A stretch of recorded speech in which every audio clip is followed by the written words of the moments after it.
சரி சார், அதுக்கான evidence colour ஒரு சார்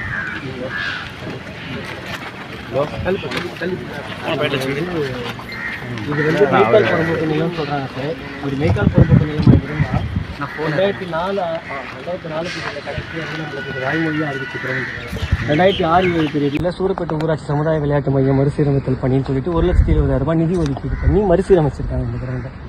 இப்போ நம்ம ரீசெண்டாக லாஸ்ட் மந்த் டிசம்பர் போட்ட பெட்டிஷனுக்கு வந்து அவருக்கு வந்து ரிப்ளை கிடைச்சிது. இந்த ஆர்டிஓ ரமேஷ் நோதர் இருக்கார் சார், இங்கே சமூக ஆர்வலர். அவர் வந்து எங்களுக்கு கிரவுண்டு வேணும்னு சொல்லி கிரவுண்டு சார்பாக பெட்டிஷன் கேட்டோம். நாங்கள் கிரிக்கெட் ஆடுற பசங்கள்லாம் சேர்ந்து, செல்வம் மாஸ்டர் குழந்தைங்கள்லாம் சேர்ந்து அந்த மாதிரி பண்ணும்போது மேற்படி நிலமானது தான் சார் நமக்கு பதிவு.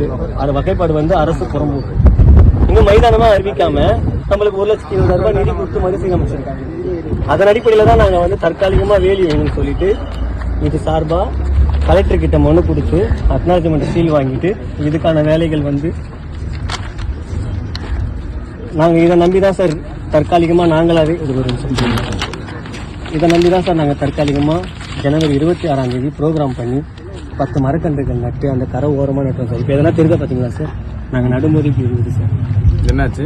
மரக்கன்றுகள் நட்டோம் திருக்குறள் சொல்லி மாடு பாருங்க சார், லேட்டாக நோருங்க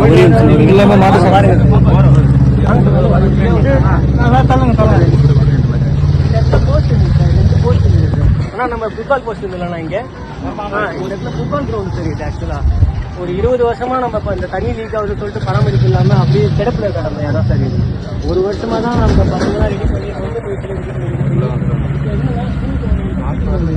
அந்த பிடி கிரவுண்டை இங்கே அலர்ட் பண்ணலான்ற மாதிரி நிறைய ஸ்டெப்ஸ் இருக்கும்.